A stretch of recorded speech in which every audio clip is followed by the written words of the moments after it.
Jadi kalau Palestina merdeka, Israel hancur, kiamat lebih dekat kepada kita ketimbang pundak dengan kepala kita. Dalam hitungan sejarah, kita berada di ujung peradaban manusia.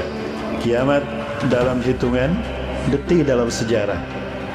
Namun sebelum kiamat terjadi, tanda-tandanya akan muncul.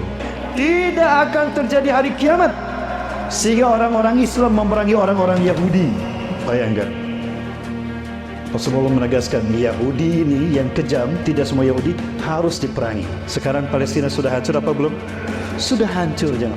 Berarti telah dekat kedatangan Imam Mahdi dan telah dekat peristiwa ini. Kebayang tidak? Peristiwa besar ini sudah di depan mata. Maka kita segera berjuang, ikut bagian dari perjuangan menegakkan Islam.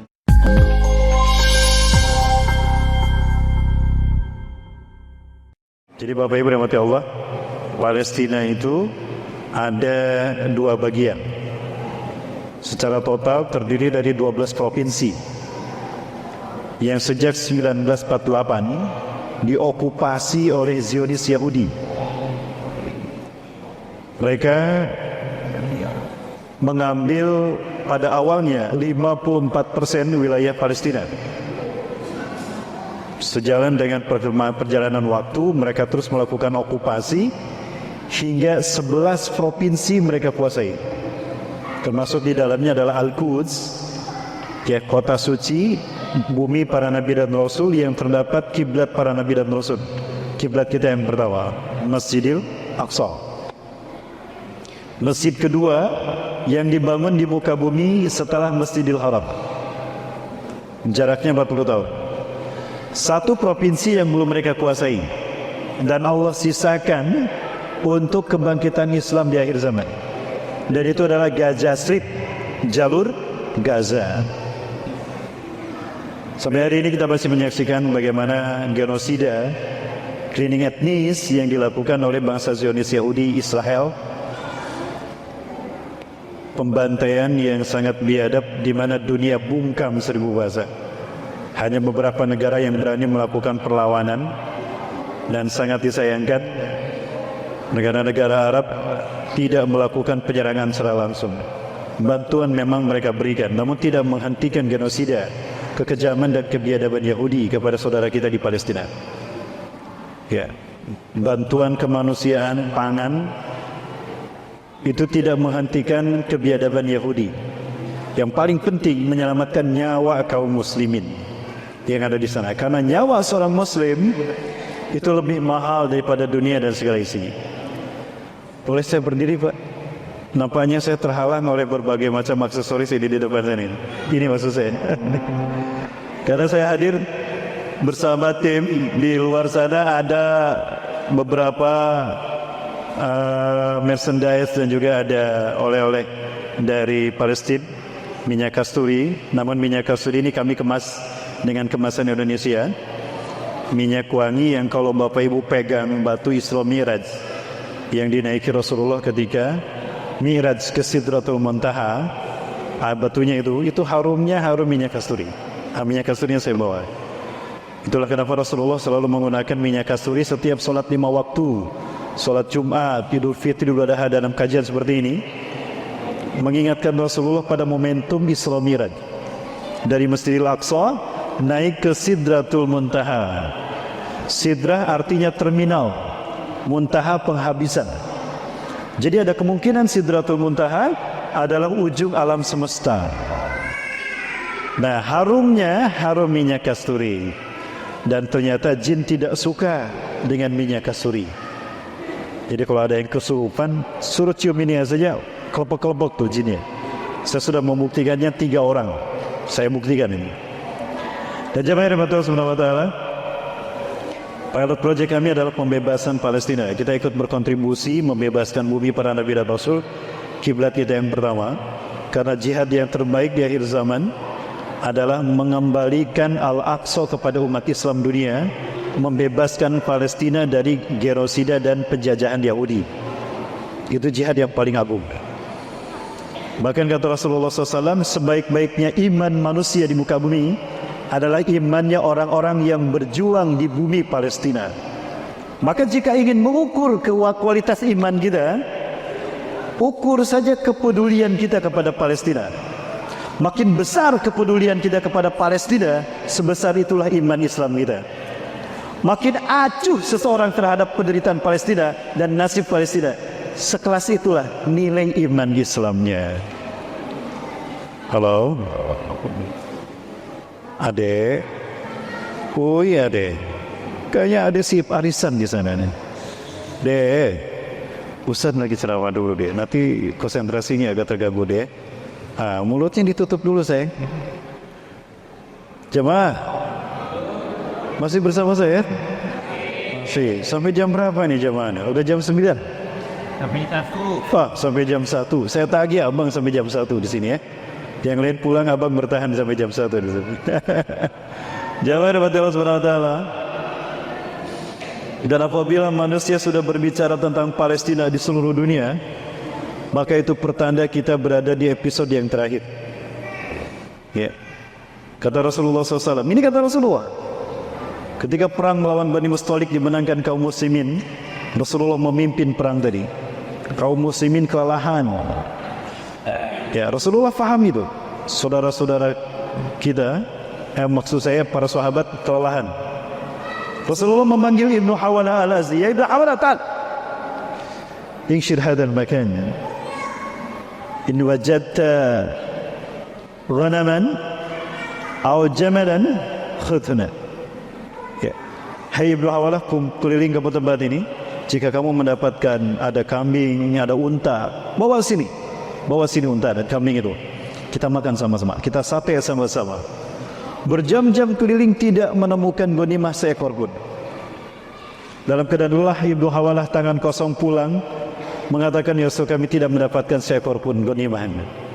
Maka Rasulullah SAW menepuk pundak Ibnu Hawalah al-Azdi sambil bersabda, ya Ibnu Hawalah, in tara rayatan sud qamat fi Baitul Maqdis aw fi aknabik fasa'tu aqrabi ilaikum min yadaya fi mankibayka ila ra'sik.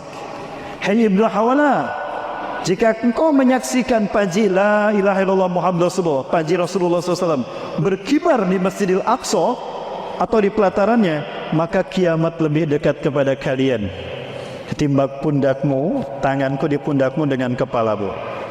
Jadi kalau Palestina merdeka, Israel hancur, kiamat lebih dekat kepada kita ketimbang pundak dengan kepala kita dalam hitungan sejarah.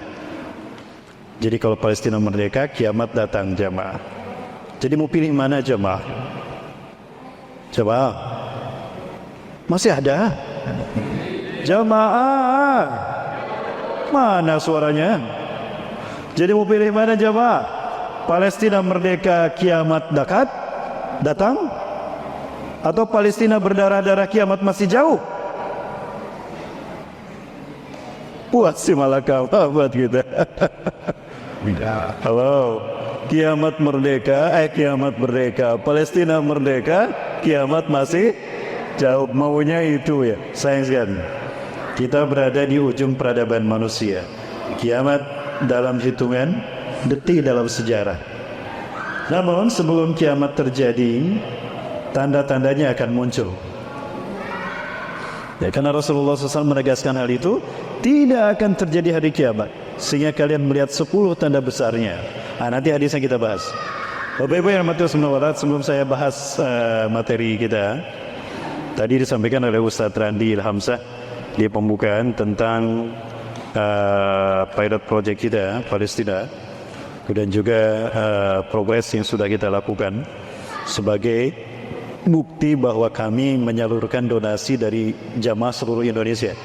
Alhamdulillah seluruh Indonesia sudah kita kunjungi, hanya beberapa 2 provinsi saja, dalam arti 2 pulau yang belum kami kunjungi. Pulau Sumatera sudah, dari Lampung sampai ke Sabang, Aceh sudah kami kunjungi, di Sumatera semuanya. Bangka, Belitung, Jambi, Bengkulu, Sumatera Utara, Sumatera Barat, Batam, Kepri, Riau sudah barang tentu, sampai ke Aceh, Kalimantan sudah, kemudian juga Sulawesi sudah, Ambon, Ternate, Tidore, Papua, Sentani, Jayapura, Abepura. Yang belum itu adalah Nusa Tenggara. belum kami kunjungi. InsyaAllah dalam waktu ke depan, mudah-mudahan tahun ini kita ada kesempatan untuk datang ke sana insyaAllah. Nah, kami menyampaikan beberapa donasi sebagaimana yang Bapak Ibu saksikan tadi, dan ini adalah donasi yang kami berikan, yang kami sampaikan untuk para mujahidin yang langsung berperang melawan tentara Yahudi Zionis Israel. Ya, jadi jangan sebut Israel, sebut Israel. Karena Israel itu gelar Nabi Yakub. Ya. Ketika Rasulullah SAW di Madinah, hijrah ke Madinah, ja'at isabatun minal Yahud, datang sekelompok orang Yahudi menghadap Rasulullah SAW. Kita tahu di Madinah ada 3 kabilah Yahudi. Quraizah bersekutu dengan orang Arab Madinah, Aus. Kemudian ada Nadir dan Qainuqa bersekutu dengan Bani Hajraj, suku Hajraj dari Arab Madinah. Nah, mereka datang menghampiri Rasulullah SAW dan berkata, "Ya Abul Qasim,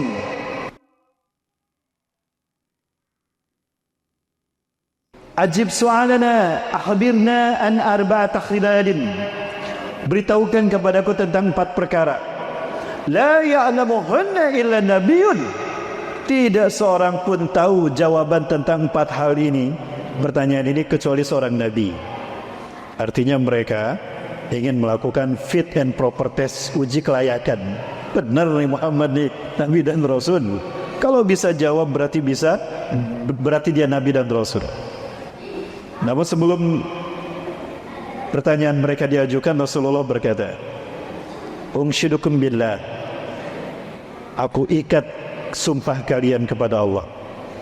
Hal tashhaduna li'anna Ya'qub Israel? Apakah kalian bersaksi bahwa Yakub itu Israel?" "Naam, mana ya Muhammad?" "Syahidna annahu Israel."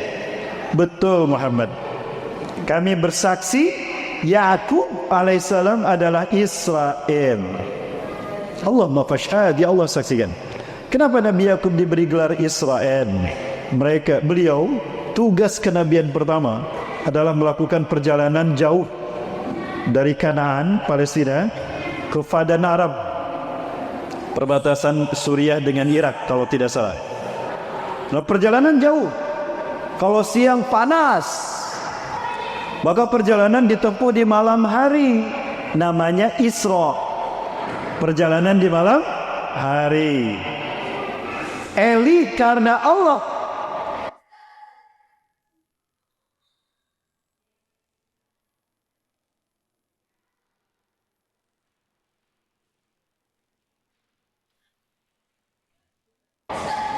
Eli karena Allah. Adek, boy adek, adab dalam pengajian. Adek duduk mendengarkan. Masya Allah. Maaf sayang ya, pengajiannya belum selesai. Coba maju, sampai mana tadi? Jadi Isra itu perjalanan di malam hari dilakukan juga, bukan hanya Rasulullah, Nabi Yakub dari Kanaan ke Fadan Aram. Di Fadan Aram ada pamannya Laban bin Batwain. Disitulah Nabi Yakub menemukan jodohnya, 2, Ya'da atau Lahikoh dan Rahel, adik kakak. Boleh Ustaz menikah dengan adik kakak untuk Nabi selain Rasulullah, boleh. Tapi untuk umat Rasulullah tidak boleh, kecuali salah satunya belum menikah. Nah, perjalanan dilakukan di malam hari karena Allah. Allah bahasa Ibraninya Eli. Nah, jadilah gelar Nabi Yakub Israeli, Israel, yang melakukan perjalanan di malam hari karena Allah. Maka jika hari ini kita melaknat Yahudi karena kekejaman mereka kepada umat Islam Palestina, terkutuk Israel, gajang Israel, laknat Israel, berarti yang kita kutuk, yang kita gajang dan kita laknat siapa? Nabi Yakub. Sebut saja mereka Israel. Isra perjalanan di malam hari, hell ke neraka. Sepakat? Karena kebiadaban mereka.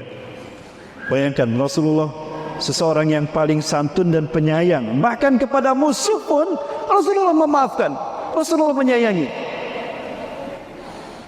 Terbukti ketika perang Uhud, Rasulullah menahan agar tidak ada satu tetes pun darah dari luka akibat serangan ke orang-orang kafir Quraisy.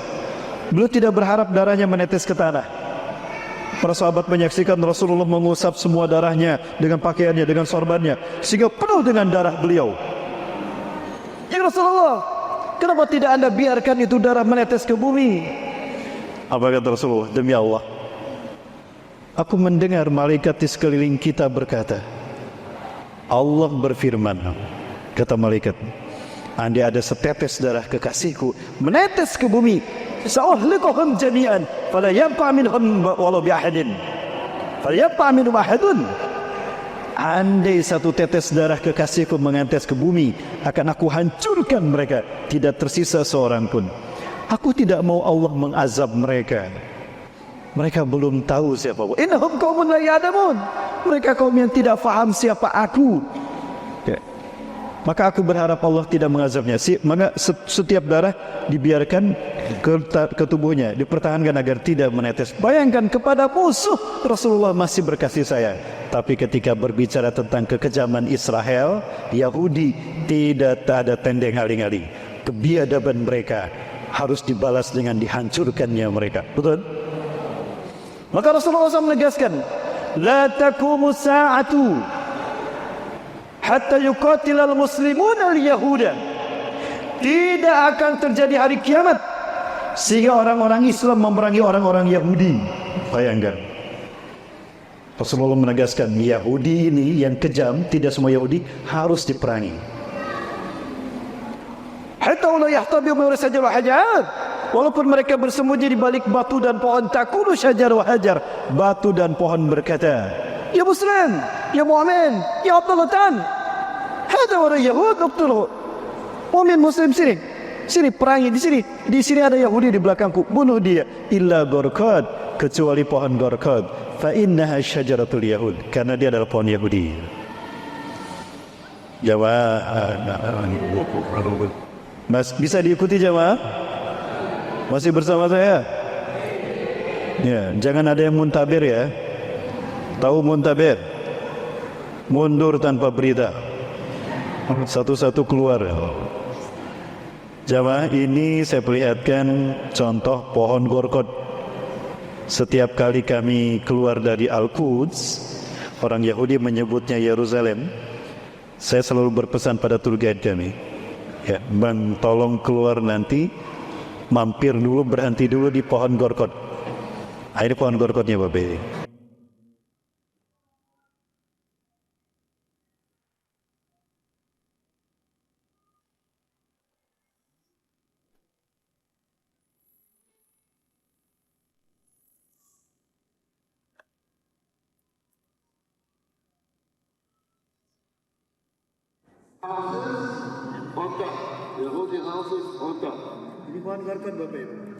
Bapak Ibu bisa saksikan, Yerusalem itu wilayah yang berbukit, dan kita lihat bukit-bukit yang dikuasai Yahudi menjadi tempat di mana mereka membuat pemukiman, settle.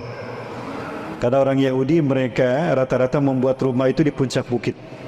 Mereka takut kalau bikin rumah di pinggir jalan, karena mereka paham kebiadaban bangsa mereka akan menuai kecaman dan hukuman dunia dengan pembantaian atas bangsa mereka. Maka mereka bikin rumah di puncak bukit, lalu ditanam pohon-pohon besar dan batu-batu besar disimpan di pohon-pohon tadi, agar umat Islam tidak bisa memasuki rumah-rumah mereka. Baru di pinggir jalan mereka tanam pohon gorkod. Nah, ini pohon gorkodnya Bapak Ibu. Sampai atas dari Ada pohon gorkod di pinggir jalan, pohon gorkod. yang paling di bawah ini dia pikir seperti ini supaya kalau tidak bisa menang di atas. Ini hasilnya. Jadi di pinggir jalan mereka tanam pohon gorkod. Sepanjang jalan di Yerusalem Timur itu mereka tanam pohon gorkod. Jadi mereka yakin dengan hadis Rasulullah SAW, jauh lebih yakin daripada umat Islam. Ya, tapi mereka gengsi untuk beriman dan mengikuti Nabi Muhammad SAW. Tapi yakin dengan kata-katanya. Aneh kan? Itulah Yahudi. Jadi sampai pun mereka bersembunyi di balik batu dan pohon, Allah akan membukakan tabir itu sehingga umat Islam memerangi mereka. Ini perang akhir zaman. Nanti setelah matinya, ketika datangnya Dajjal. Karena Dajjal akan datang kepada kita umatnya Nabi Muhammad di akhir zaman ini. Entah di zaman siapa, apakah di zaman kita? Wallahu a'lam bishawab. Kita bahas malam ini. Mau jamaah? Pak, berarti sampai jam 12 malam. Now. Jamaah radhi Allah. Ada mohon keberkatnya. Bapak Ibu yang mau berangkat ke Masjidil Aqsa boleh, bisa, aman insyaallah. Beliau nanti akan membimbing kita kalau Bapak Ibu ingin ke Masjidil Aqsa. Makanya beliau kami undang hadir bersama kami. Nanti beliau akan berbicara menjelaskan tentang Palestina dan keutamaan kita berkunjung ke sana. Beliau lah yang mendampingi saya terakhir kemarin Oktober, 4 hari sebelum pembantaian. Kami ada di Masjidil Aqsa bersama beliau. Kami berada di Palestina, lalu kami keluar dari Palestina masuk ke Jordan melalui Allenby Bridge. Ya. InsyaAllah Bapak Ibu saya doakan jamaah Masjid Al-Huda tahun ini berangkat ke Masjidil Aqsa setelah Makkah dan Madinah. Amin. Amin amin. Allahumma atihim fursatan ziyaratal Masjidil Aqsa hatta yusadu fiha ma'al muslimina fil alamin fi qiblatin hadi qiblatil anbiya wal mursalin. Amin amin ya rabbal alamin. Jamaah rahmati Allah. Nah, foto-foto yang Bapak Ibu saksikan tadi adalah dan juga video itu merupakan bukti kita menyampaikan donasi kepada para mujahidin juga. Syadham beliau bercerita, menyampaikan pada kami, Ustaz, selama ini kita fokus membantu rakyat yang terzolimi akibat kebiadaban Yahudi. Kita melupakan para mujahidin yang berada di garda terdepan. Mereka juga manusia, Ustaz. Mereka butuh makan. Bagaimana mereka bisa berperang melawan Yahudi kalau mereka tidak kita bantu? Tidak makan mereka. Mereka tidak punya tenaga, Ustaz. Kita bantu mereka, Ustaz. Akhirnya saya bersama tim Yayasan Cahaya Bobus Sedekah kita rapat dan kita sampaikan bantuan, dan kami memohon kepada Syadham agar pasukan Abu Ubaidah ini membuat dokumentasi bahwa donasi kita sampai pada mereka. Nah, salah satunya ini.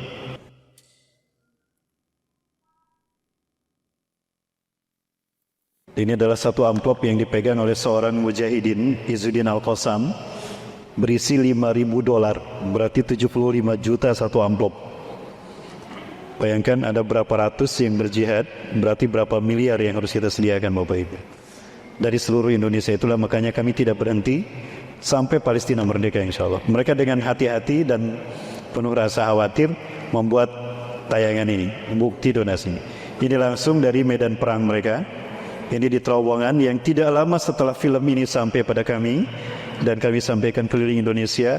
Terowongan itu dibom oleh Yahudi, tapi alhamdulillah mereka aman karena mereka faham tempat itu tidak akan mereka masuki lagi karena akan mereka dibom oleh Yahudi Israel, maka mereka tidak kembali ke sana. Kemudian dekatnya juga sudah kami sampaikan pula sampai tahap keempat Bapak Ibu, sudah 4 tahap kami bagikan, kami kirimkan untuk para mujahidin. Kenapa ini kita lakukan? Agar jamaah seluruh Indonesia yang berdonasi kepada mereka melalui Yayasan Cahaya Bobus Sedekah ini mendapatkan keutamaan pahala yang didapatkan mereka. Ya, amalan yang paling utama kata Rasulullah SAW adalah seseorang berjihad dengan jiwa dan hartanya.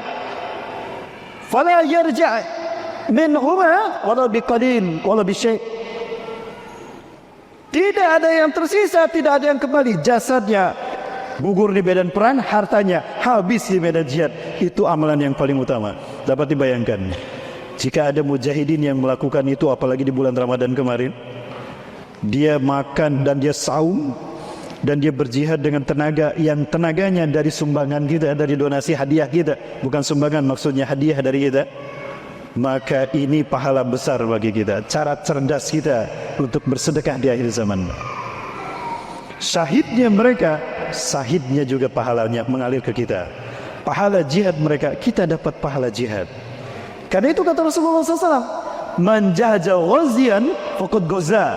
Siapa yang membantu seseorang berjihad di jalan Allah, dia sama dengan berjihad di jalan Allah.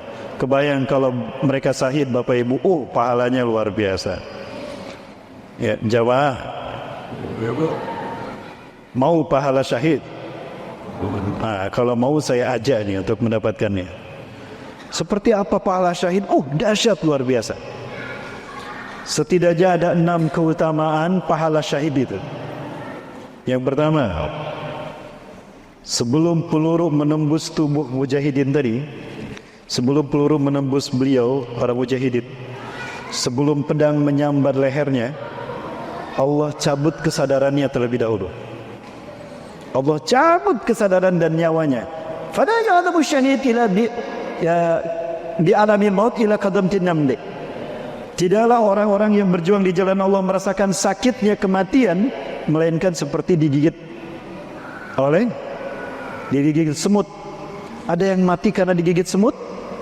Tidak ada. Nah, orang yang mati syahid, matinya seperti digigit semut. Makanya mereka tersenyum wajahnya. Padahal lukanya dahsyat. Tidak sakit orang yang mati syahid itu. Hanya seperti digigit semut saja sakitnya.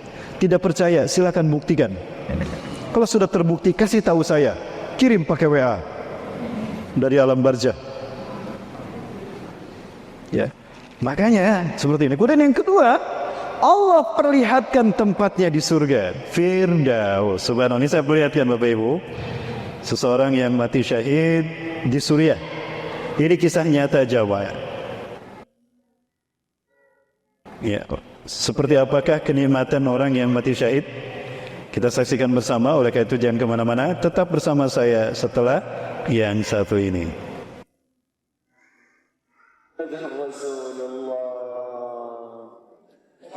أشهد أن لا إله إلا الله وأشهد أن محمدا رسول الله والله أكبر الكلام ما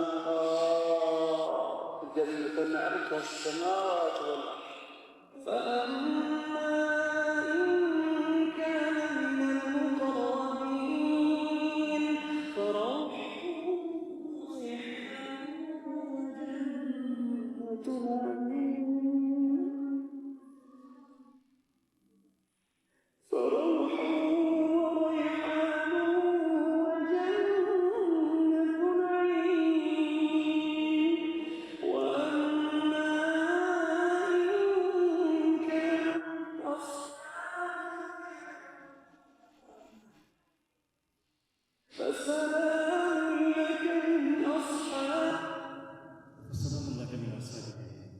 Tubuhnya terluka, lihat darah di pundaknya.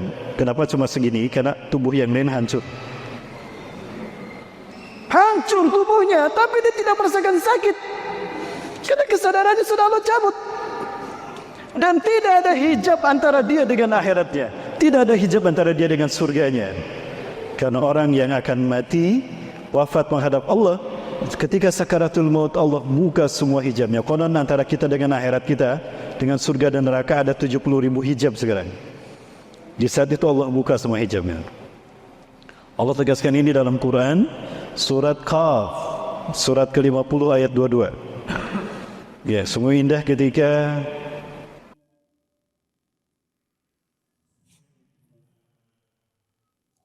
Al-Hafasi membacanya. Ya, nangis saya ketika beliau membacakan waktu itu. Ya, beliau membacakan A'udzubillahi minasyaitonirrajim. Laqad kunta fi ghaflatin min hadza.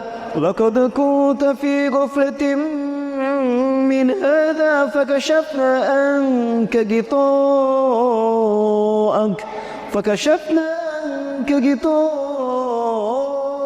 fabasaruka al-yawma hadid.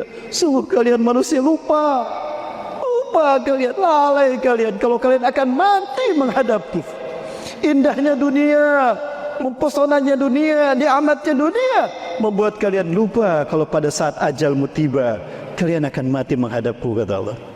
Maka syafa'anka gitu'ak, maka kami buka semua hijab antara engkau dengan akhirat kau.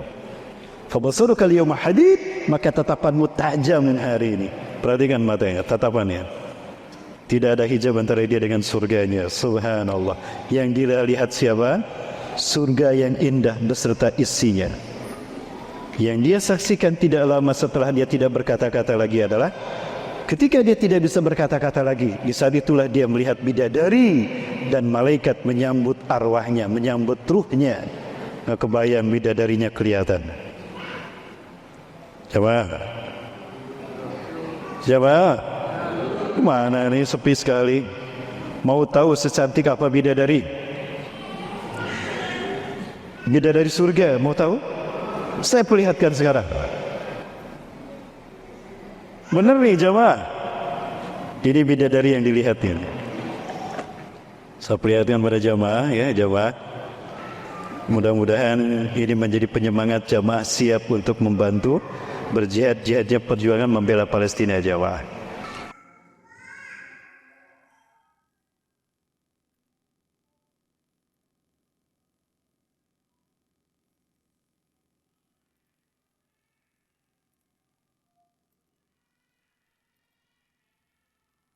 Mohon maaf, saya tidak bermaksud memperlihatkan aurat, tidak.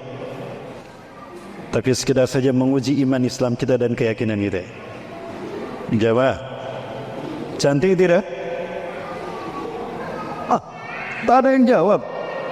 Diamati dulu lapanya. Cantik nggak ya? Cantik tidak jawab? Oh, nggak ada yang jawab. Jawab. Pak, cantik tidak Pak? Nggak berani jawab, ada istrinya di sini. Cantik Bu? Cantik. Ibu mau secantik ini? Yang ini cantik tidak? Lebih cantik. Cantik tidak? Ada yang bilang cantik. Ada yang masih kecil. Cantik tidak? Cantik.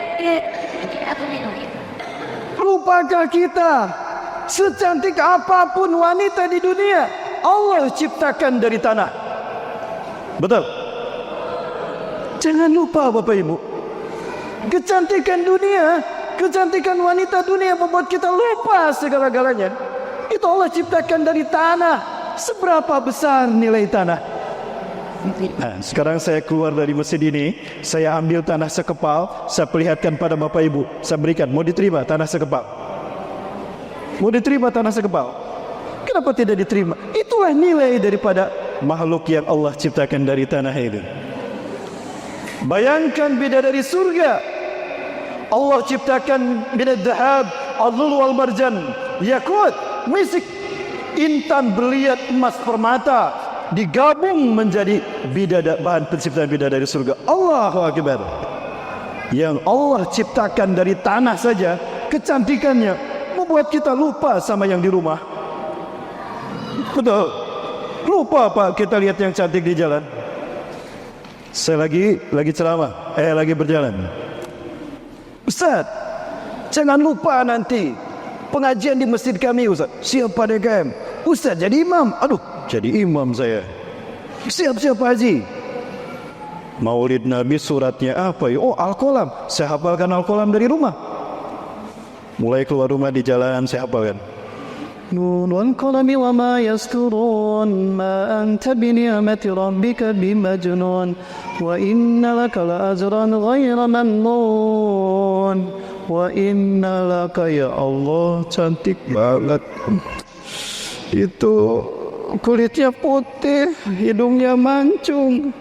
Ya Allah, itu matanya cantik banget tuh. Masya Allah. Ustaz juga manusia. Lemes saya nggak bisa maju Pak. Sampai diklakson sama yang di belakang. Tot, Pak, mau maju tidak Pak? Udah hijau tuh. Sebentar Pak, lemes saya Pak. Ada akhwat lewat.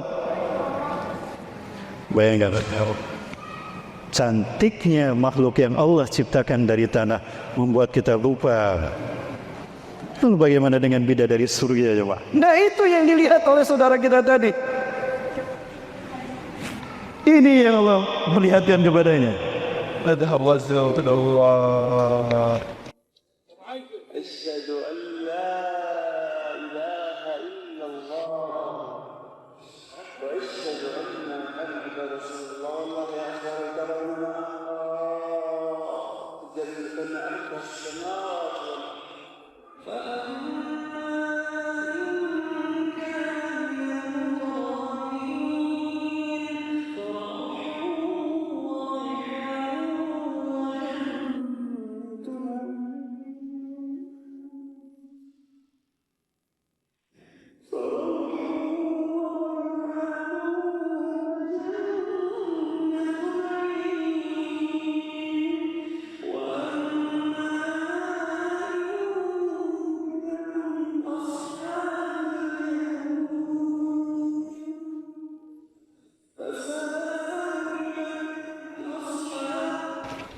Itu Bapak Ibu, itu baru keutamaan yang pertama. Sebelum peluru menembus tubuhnya, sebelum pedang menyambar lehernya, Allah cabut kesadarannya terlebih dahulu. Sehebat apapun luka tubuhnya, dia tidak akan merasakannya. Kalah dengan kenikmatan dia menyaksikan surga yang akan menjadi tempat kembalinya. Jika orang mujahid tadi masuk surga dan mati syahid, kita yang membantu jihadnya dapat juga Pak. Mereka akan memanggil kita dari pintu surganya. Subhanallah, kita masuk surga bersama mereka. Terbuka pintu surga di Palestina sekarang jamaah. Yuk kita sumbang mereka, kita bantu mereka dengan jiwa dan harta kita. Sebelum kita bisa berangkat ke sana, kita kirim sedekah hadiah kita, hadiah terbaik kita, donasi kita untuk mereka. Siap Bapak Ibu? Ya, yang jawab sedikit.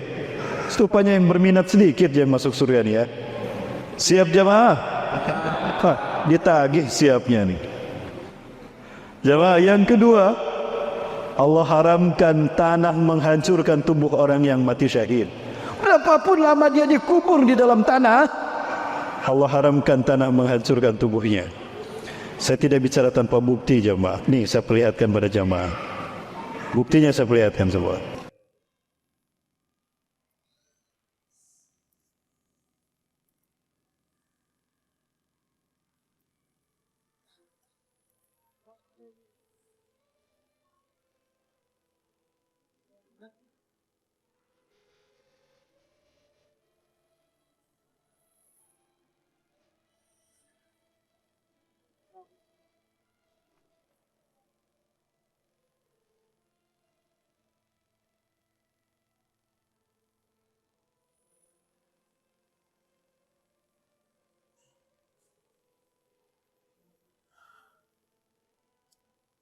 Ini kisah terjadi di Suriah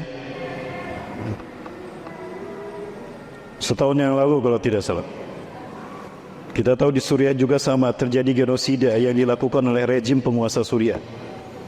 Pemimpin Suriah saat ini adalah Bashar Assad, anak dari Hafez al-Assad. Ya, agen Yahudi, Amerika Inggris sekutu yang kemudian menjadi pemimpin Suriah setelah Prancis hengkang dari Suriah. Nah, diceritakan salah satu korban kebiadaban genosida yang terjadi di sana adalah seorang anak gadis remaja tanggung, usia 13-14 tahun. Dia meninggal, termasuk bagian korban dari pembantaian tadi. Tapi tubuhnya masih utuh, betapapun sudah dikuburkan 2 tahun. 2 tahun dikuburkan, tubuhnya masih utuh. Dia hadir dalam mimpi sang ayah dan berkata kepada ayahnya, Abi, atini huna ya Abi, ta'al ankilni ila qabrin jadid. Ana la astati an ariha ya Abi, hada rajul janibi yasrah sarhatan shadidatan faka'annama yu'adabu kulla sa'ah adaban shadidatan. Ayah, datanglah kemari ayah. Tolong pindahkan aku ke kubur yang baru ayah. Aku nggak bisa istirahat. Ini di sampingku ada laki-laki yang baru saja dikuburkan. Setiap hari, setiap malam dia menjerit-jerit kesakitan seperti yang disiksa dengan adab yang pedih. Tolong ayah, pindahkan aku ke kubur yang baru. Ini pelajaran buat kita. Kalau memakamkan saudara kita, jenazah saudara kita, jangan dicampur dengan orang yang non-muslim. Khususkan kuburan orang muslim itu. Kenapa? Kasihan seperti ini tuh. Kalau kita campurkan, nanti kita yang repot. Kalau mereka bangkit sendiri, pindah sendiri, kita yang repot, jamaah, betul? Berisik kalian, aku nggak bisa istirahat. Aku pindah sendiri ya, cari kubur yang lain. Kita yang repot, jamaah, betul? Jadi kalau muslim saja dimakamkan. Saya punya fakta lain jamaah, tapi kalau saya perlihatkan waktunya nggak cukup ini. Ini terjadi betul, kisah nyata. Siksa kubur itu ada. Ada 2 foto yang bisa saya perlihatkan di sini. Tubuhnya hancur, padahal baru 2 jam dimakamkan. Ini 2 tahun tubuhnya tidak hancur. Awalnya sang ayah tidak yakin kalau itu perintah dari Allah melalui anaknya ini, melalui mimpi tadi. Tapi ternyata 3 malam berturut-turut mimpinya sama. Maka sang ayah kemudian pergi meminta izin kepada otoritas pemakaman setempat, meminta izin untuk menggali kuburan sang anak dan memindahkan jasadnya. Apa yang terjadi? Ini yang terjadi. Baru 2 tahun, sudah 2 tahun dikuburkan. Sudah 2 tahun dikuburkan, tubuhnya masih utuh. Menandakan anak ini luar biasa. Inilah ahli surga. Yang mati syahid, Allah haramkan tanah menghancurkan tubuhnya.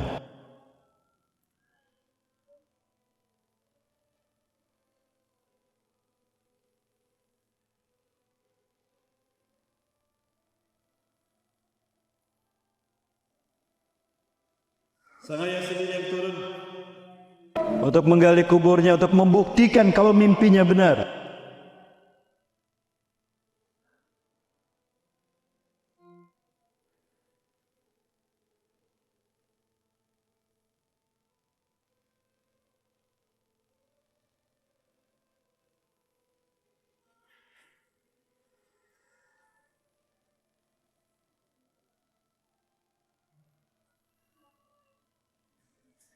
Didampingi oleh petugas pemakaman, digali kuburannya. Seperti inilah kuburan di Suriah, sama dengan di kuburan di Palestina, Bapak Ibu. Langsung dicor, jadi liang lahat itulah liangnya.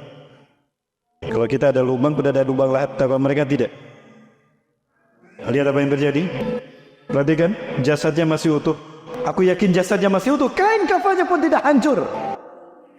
Aku yakin tubuhnya masih utuh. Akan aku angkat untuk membuktikannya. Diangkat jasadnya, Bapak Ibu sekalian. Perhatikan apa yang terjadi.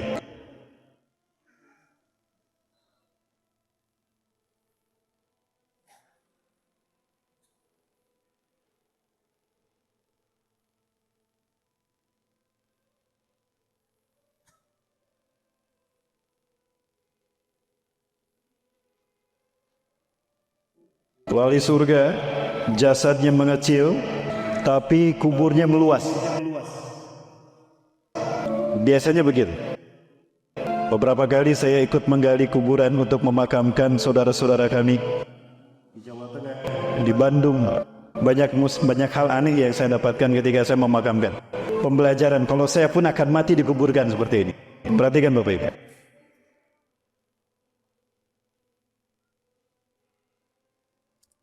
Perhatikan wajahnya.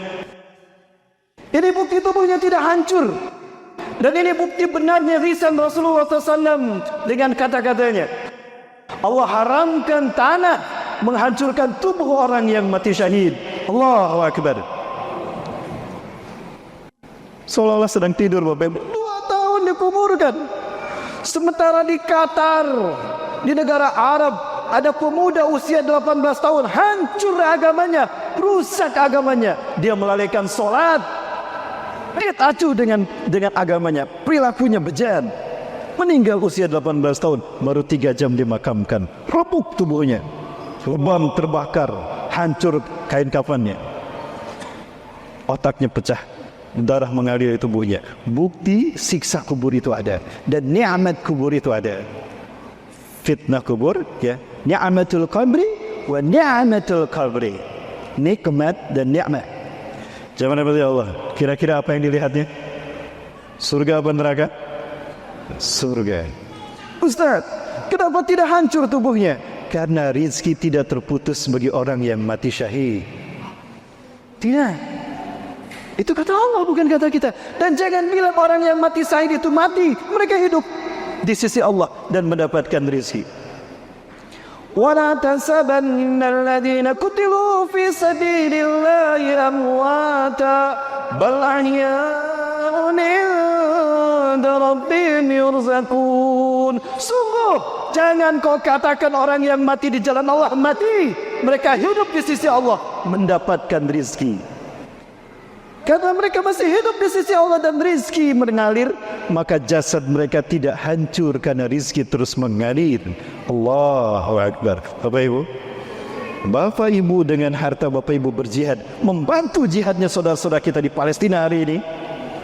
Seperti ini nanti jasad kita, insya Allah. Yakin? Takbir. Allahu Akbar. Ini kesempatan, belum tentu kesempatan ini dalam 2 kali. Kami datang kemari menjembatani hal seperti ini bagi Bapak Ibu. Yuk kita sama-sama raih kemuliaan ini. Yang ketiga, ini baru 3 di jamaah. Lanjut Pak, lanjut Pak. Lanjut, semangat rupanya untuk meraih surga. Jadi masuk surganya kayak ini. Yang keberapa? Yang ketiga, Allah bebaskan orang yang mati syahid dari soal jawab kubur, dari fitnah kubur. Ketika manusia disiksa karena kita bisa menjawab pertanyaan mungkar dan nakir. Mantra buka, siapa Tuhanmu? La adri, la tas'alni an rabbi, ana la adri man rabbi. Jangan kau tanya siapa Tuhanku, aku nggak tahu siapa Tuhanku. Dipukul dia dengan gada besi, menjerit dengan jeritan tengkap keras, terdengar oleh semua makhluk kecuali jin dan manusia. Jamaah, mau dengar siksa kubur? Asli ini dari kubur, jamaah. Mau? Berani, gak akan takut? Tolong tutup pintunya, kunci, jangan ada yang lari. Saya buktikan, ini siksa kubur yang sesungguhnya.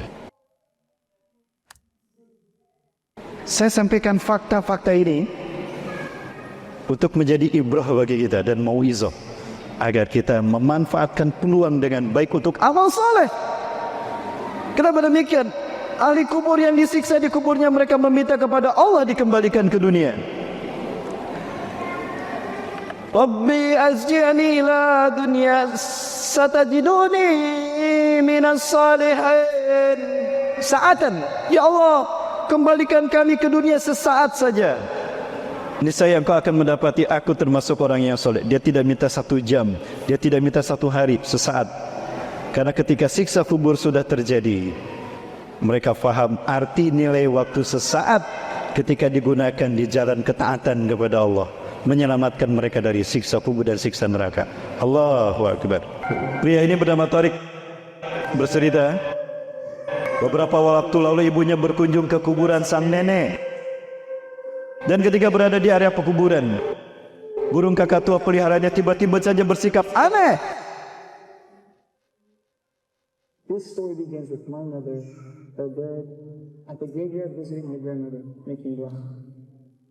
She came home that day saying, Father, the bird is acting sketched out, weird. Mendengar cerita ini, Tariq menjadi sangat penasaran.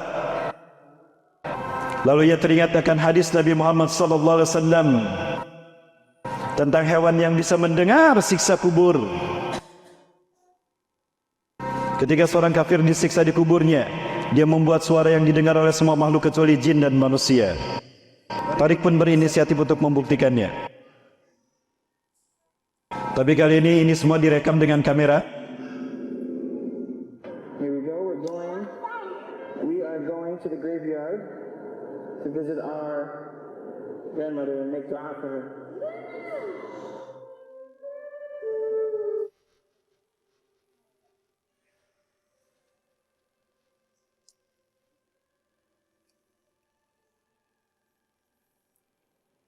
Masih teriak.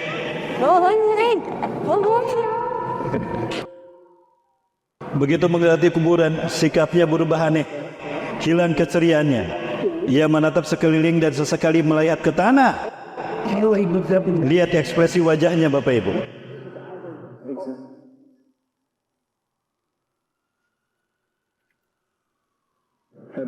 Sikapnya berubah, sudah tidak ceria lagi.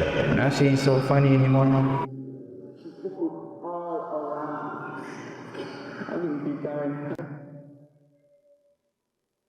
Bahkan ia mencekram tangan pemiliknya dengan begitu kuat, penuh ketakutan.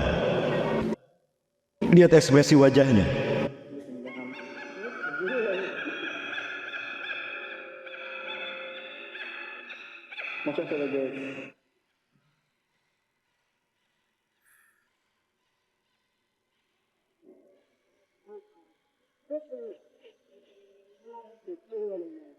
He's having fun earlier, now he's uncomfortable. How powerful is this on your hand? Very. Does she have a tight lip?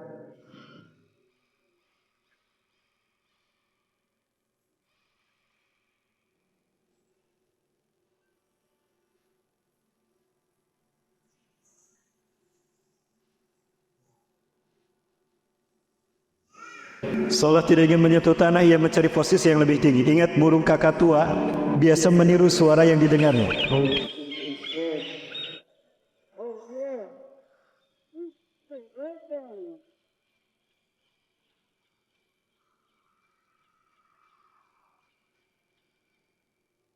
Guru gagak tua biasanya menirukan suara di sekelilingnya yang dia dengar. Sekarang apa suara yang dia tirukan? Kali ini suaranya terdengar seperti orang yang teriak kesakitan, disiksa dalam kuburnya.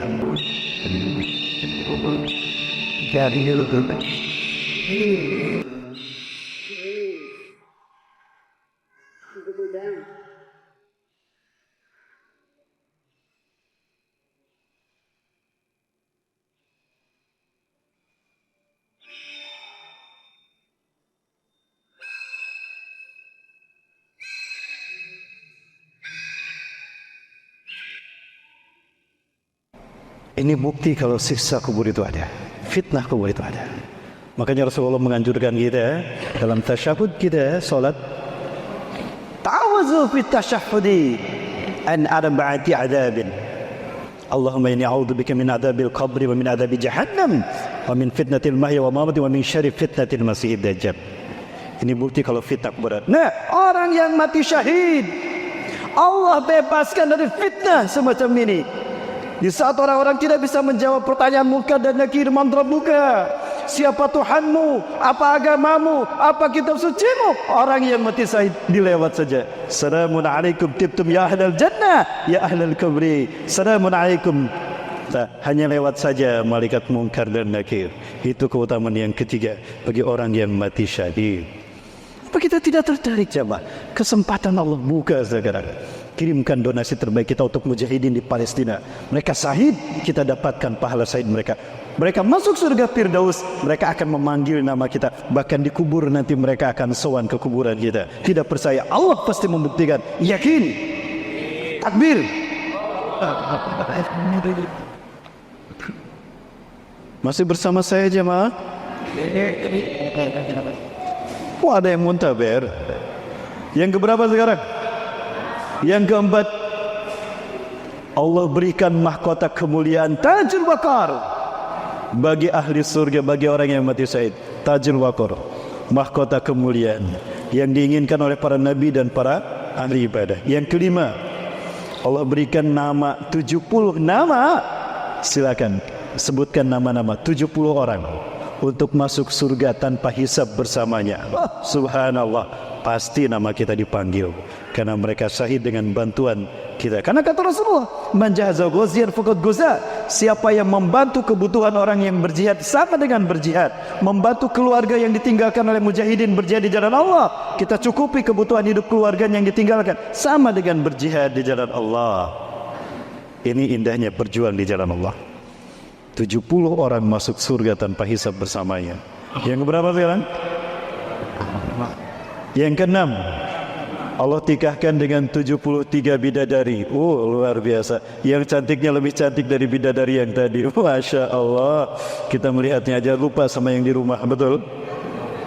Tapi saya tidak lupa sama istri saya. Makanya saya bawa. Jawahir ibadati Allah. Inilah yang kita prioritaskan. Kenapa kita bantu para mujahidin. Jamaah rahmati Allah. Jihad Palestina ini akan menjadi jihad yang terakhir insya Allah. Kenapa demikian? Bapak Ibu, ini adalah tahapan demi tahapan di mana perang itu akan terjadi. Ya Bapak Ibu, hari ini kita berada di mana?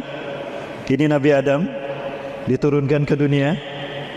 Tahun di mana Nabi Adam diutus ke dunia. Ini tahun perkiraan Nabi Nuh diutus sebagai Nabi dan Rasulullah. Ini tahun perkiraan Nabi Ibrahim. Ini tahun perkiraan Nabi Musa alaihissalam diutus. Ini perkiraan tahun dilahirkannya Nabi Isa Masehi. Kemudian beliau diangkat ke langit. Sekarang Nabi Isa masih hidup jamaah. Tanda besar kiamat itu ada 10. Salah satunya adalah turunnya Nabi Isa alaihissalam. Betul Ustaz, Nabi Isa masih hidup? Masih. Di mana Nabi Isa? Di mana Nabi Isa sekarang Bapak Ibu? Sudah hilang rupanya jamaah ini. Jamaah, yakin Nabi Isa masih hidup? Di mana sekarang Nabi Isa? Ada di Pekanbaru. Di sisi Allah sedang apa? Sedang tidur. Quran surat Ali Imran ayat 55. Surat Ali Imran ayat 55. إذ قال الله يا عيسى إني متوفيك ورافعك إلي ومطهرك من الذين كفروا وجاعل الذين اتبعوك فوق الذين كفروا إلى يوم القيامة ثم إلي مرجعكم فأحكم بينكم فيما كنتم فيه تختلفون. Ingatlah ketika Allah berfirman kepada Isa bin Maryam, "Hai Isa, sesungguhnya aku akan mewafatkan engkau." Diwafatkan dulu Nabi Isa. "Wa rafi'uka ilayya," engkau akan aku angkat ke sisiku. "Wa mutahhiruka minal ladzina kafaru," dan aku akan membersihkan namamu dari orang-orang kafir. Allah akan membersihkan nama Nabi Isa alaihissalam. Kenapa? Karena banyak orang yang terkena fitnah kalau Nabi Isa itu Tuhan, padahal Nabi Isa bukan Tuhan. Namanya dicemarkan oleh Dajjal. Akan Allah buktikan Dajjal itu menebar fitnah tentang Nabi Isa. Makanya Nabi Isa belum selesai tugasnya. Dan Rasulullah bersabda, "Kullu syai'in yuladu fil ardi sayyamutu wa yurja'u ilal ard." Segala sesuatu yang dilahirkan di bumi akan dikembalikan ke bumi. Nabi Isa lahirnya di bumi, maka akan kembali ke bumi, bukan langsung ke langit. Yakin? Sudah menghilang rupanya jamaah ini. Matanya makin sipit. Ada yang berat pula kepalanya.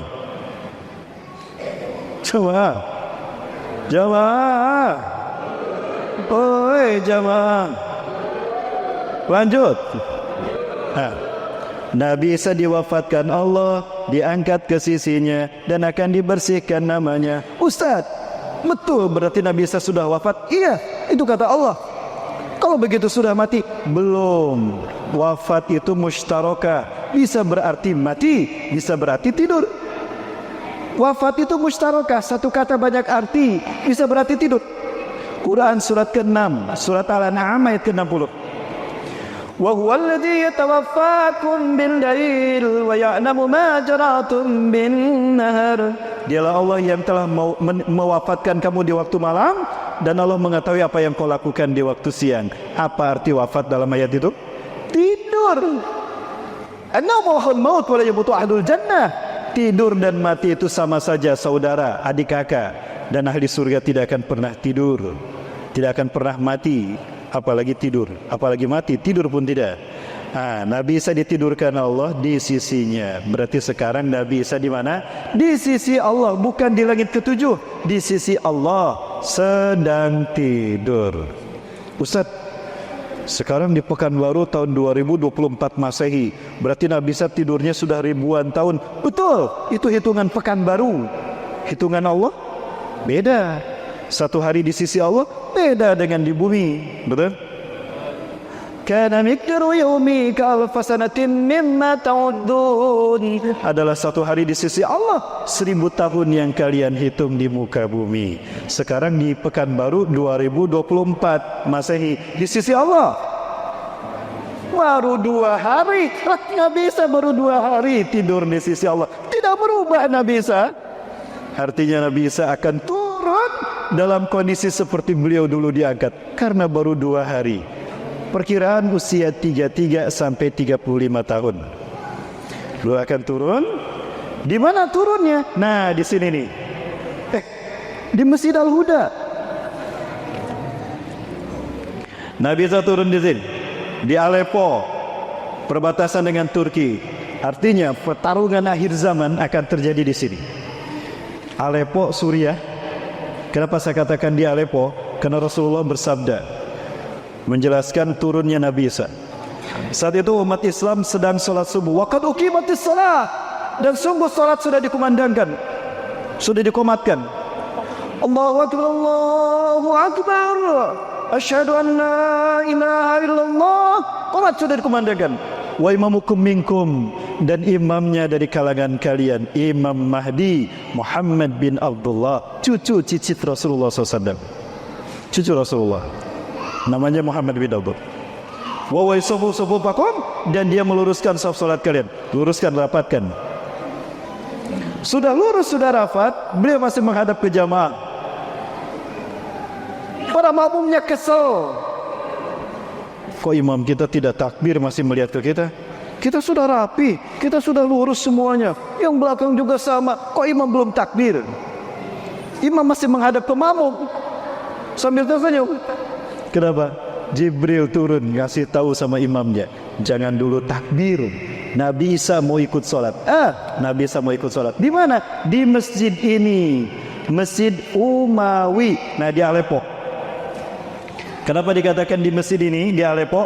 Karena cuma masjid ini yang punya menara putih di Damaskus, di Aleppo, di Suriah.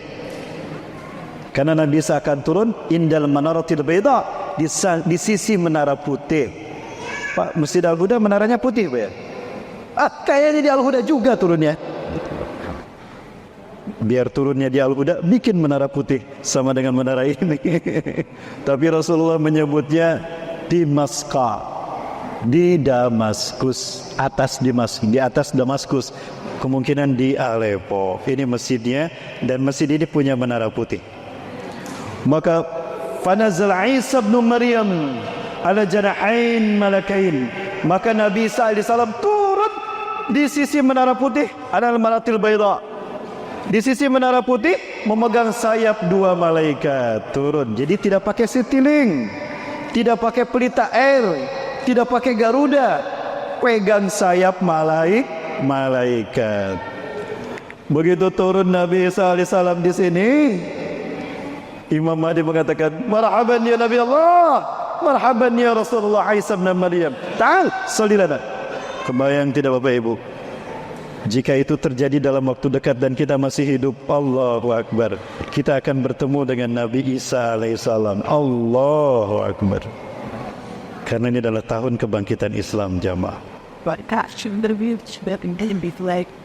Semuanya bergema dan menangis. Nabi Isa turun lagi, tidak bertemu dengan Rasulullah, Nabi dan Rasul kita, tapi bertemu dengan Nabi Ulul Azmi, Nabi mulia, Nabi Isa alaihissalam. Tanya Nabi Rasulullah, mari Nabi Allah, imami kami salat. Imam Mahdi mundur. Apakah Nabi Isa menjadi imam salat? Tidak. Nabi Isa mendorong Imam Mahdi.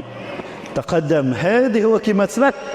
Inna ba'dakum li ba'din umara tukramatullah hadhihi ummah. Tidak, kamu ke depan. Sesungguhnya sebagian kalian adalah pemimpin bagi sebagian yang lain. Kemuliaan yang Allah berikan pada umat ini.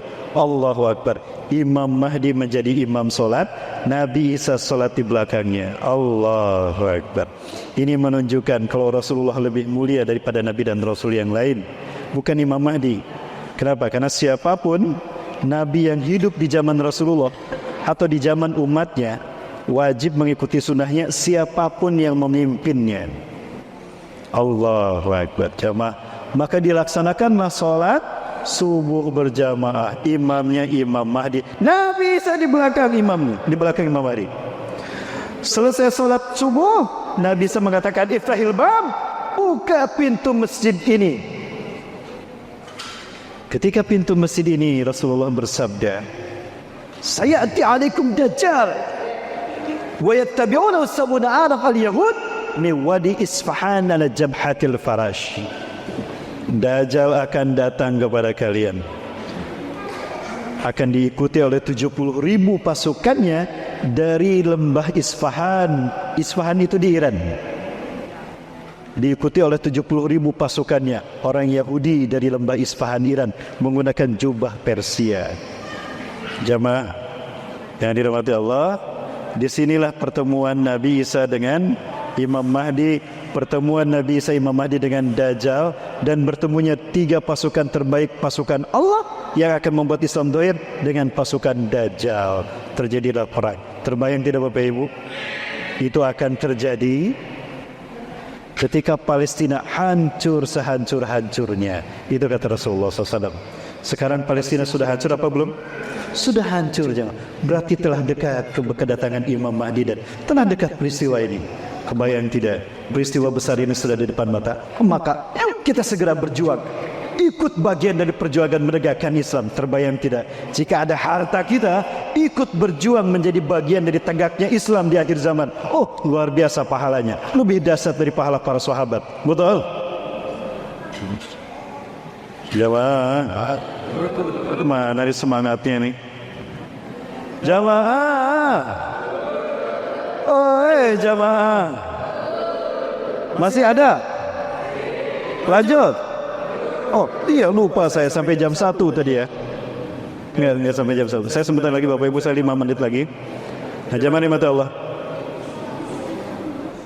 Saya meyakini tidak ada kehancuran yang lebih hancur dan lebih dahsyat dari kehancuran yang dialami oleh saudara-saudara kita di Gaza hari ini, Palestina.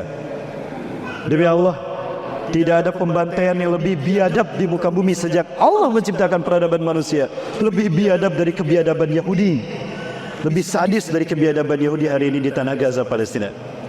Jamaah yang dirahmati Allah, jangan lupakan saudara-saudara kita di Gaza.